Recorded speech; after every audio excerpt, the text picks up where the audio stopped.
নমস্কার বন্ধুরা, শিপিকা কুকিং ব্লগে আপনাদের স্বাগত জানাই। আজকে আমি চলে এসেছি নতুন একটা রেসিপি নিয়ে। রেসিপিটা হলো দই আলু। এই দই আলুর রেসিপিটা আমি কিভাবে বানাই শুরু থেকে শেষ পর্যন্ত দেখবেন আপনারা, আর আমার পাশে থাকবেন। তাহলে চলেন শুরু করা যাক। বন্ধুরা, প্রথমেই গোটা মশলাগুলো ড্রাই রোস্ট করে নেব। প্রথমেই ভেজে নিচ্ছি গোটা ধনে। ধনেটা একটু ভাজা ভাজা করে নেব। তারপরে দিয়ে দেবো জিরে দিয়ে দিচ্ছি, আর দিয়ে দেবো গোলমরিচ। ভাজা ভাজা করে নেব।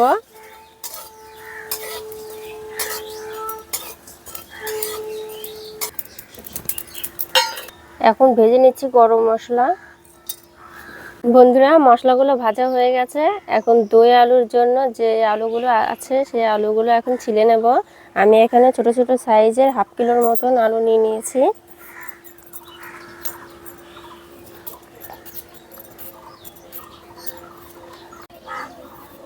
বন্ধুরা, আলুগুলো ছিলা হয়ে গেছে। এখন আলুগুলো ধুয়ে নেব। বন্ধুরা, আলুগুলোকে ভালো করে ধুয়ে নিয়েছি। এখন কাঁটা চামচের সাহায্যে ফোটা ফোটা করে নেব আলুগুলো, তাহলে মশলাগুলো ভালো করে ঢুকবে আলুর মধ্যে। বন্ধুরা, এই আলুর মধ্যে কয়েকটা আলু বড় বড় আছে, সেই আলুগুলো দুফালি করে নেব।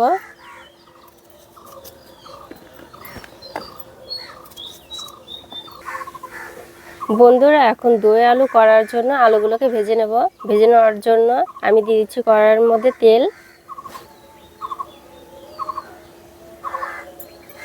বন্ধুরা, তেলটা গরম হয়ে গেছে। এখন আলুগুলো ছেড়ে দেব।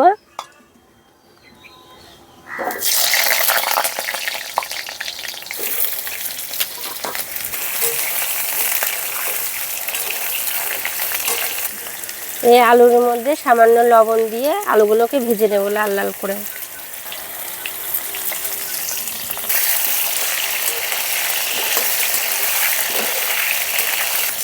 বন্ধুরা, এখন আলুটাকে ঢাকা দিয়ে আলুগুলো ভেজে নেব।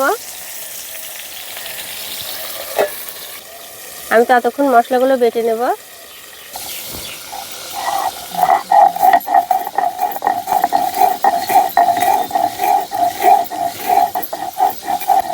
এবার গরম মশলাগুলো বেটে নেব।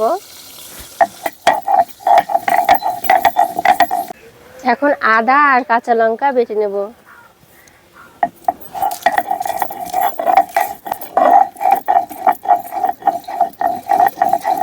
বন্ধুরা, এখন বেটে নেব বাদাম। বাদামটা আমি আগে থেকে ভিজিয়ে রেখেছিলাম জলে।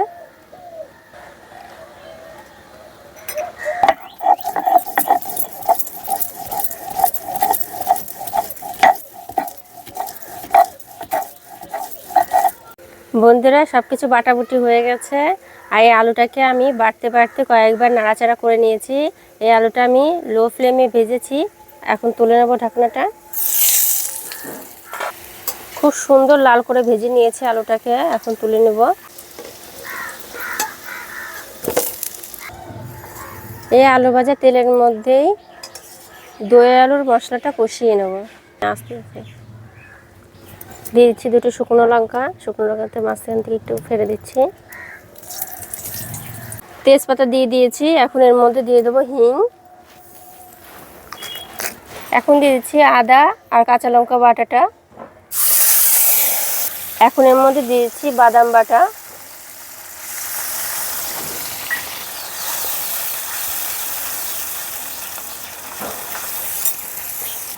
আমি কাঁচা বাদামটাই এর মধ্যে দিয়েছি, তার জন্য একটু বাদামটাকে কষিয়ে নিতে হবে, না হলে বাদামের কাঁচা গন্ধ করবে। বাদামটাকে ভালো করে কষিয়ে নিয়েছি। এখন এর মধ্যে দিয়ে দেবো হলুদ, শুকনো লঙ্কার গুঁড়ো আর লবণ।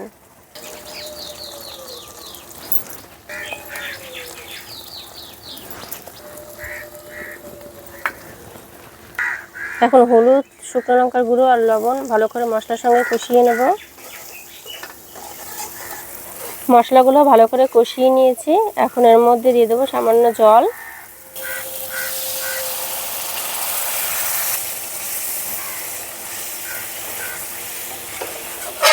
বন্ধুরা, আমি এক বাটি টক দই নিয়ে নিয়েছি। টক দইটা আমি একটা সুতির কাপড়ে ছেঁকে নিয়েছিলাম। এই টক দইয়ের মধ্যে দানা দানা থাকে, সেই দানাটা ছেঁকে নিয়েছি। এখন এই টক দইটার মধ্যে দিয়ে দেবো। বন্ধুরা এই টক দইটা দেওয়ার পরে নাড়াচাড়া করতেই থাকতে হবে, নাহলে টক দইটা ফেটে যাওয়ার সম্ভাবনা থাকবে।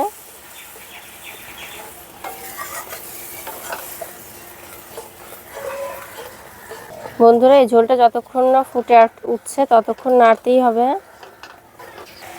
বন্ধুরা দইয়ের মশলাটা ভালো করে ফুটে গেছে, এখন এর মধ্যে দিয়ে দেবো ভেজে রাখা আলুগুলো।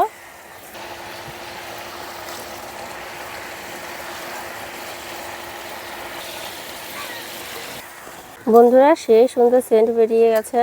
বন্ধুরা এখন ভেজে রাখা গুঁড়ো করা মশলাগুলো এর মধ্যে দিয়ে দেবো।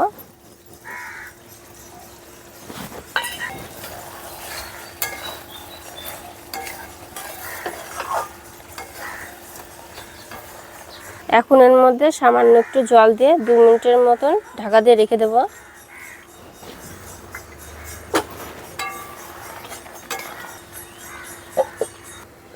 বন্ধুরা এই দই আলুর রেসিপিটা আমি সম্পূর্ণ নিরামিষভাবে করছি।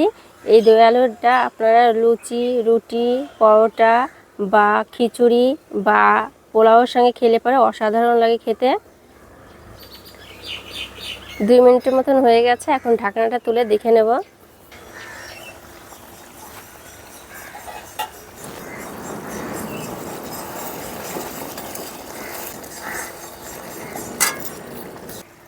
বন্ধুরা দই আলুটা অলমোস্ট হয়ে এসেছে, এখন নামানোর আগে দিয়ে দেব গরম মশলা আর চিনি আর ধনেপাতা।